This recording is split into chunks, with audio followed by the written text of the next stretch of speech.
Tapos na raw.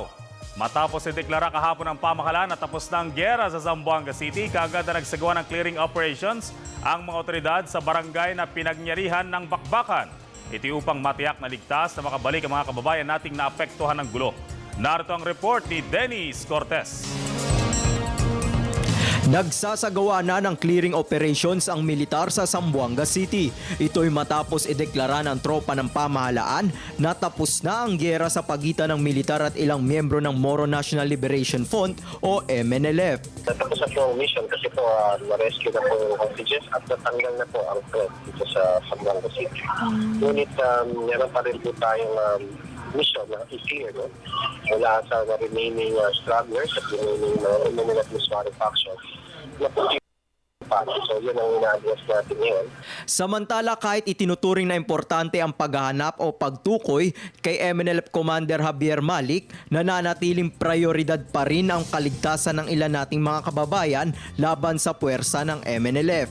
We continuously are looking at all the enemy kills to identify possibly who among them could be Malik or Dasta. Malik is important, but we must not focus our attention on him alone. There are 5 commanders here. What's important is the threat has been removed. Bagamat malaki ang pinsalang idinulot ng naganap na bakbakan, siniguro naman ng pamahalaan ang pagsasaayos ng lungsod upang makabalik na ang mahigit 100,000 residente sa kani-kanilang tahanan. We are trying to move faster during weekend para pabalik natin sa normal yung areas affected.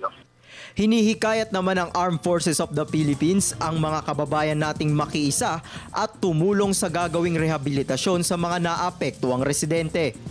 Bibigyang tulong naman ng AFP ang naulilang pamilya ng mga magigiting nagbuwis ng buhay para sa bayan.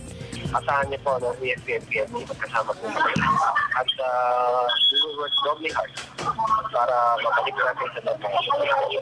Matapos ang clearing operation, sunod na isasagawa ng otoridad ang rehabilitasyon ng lungsod.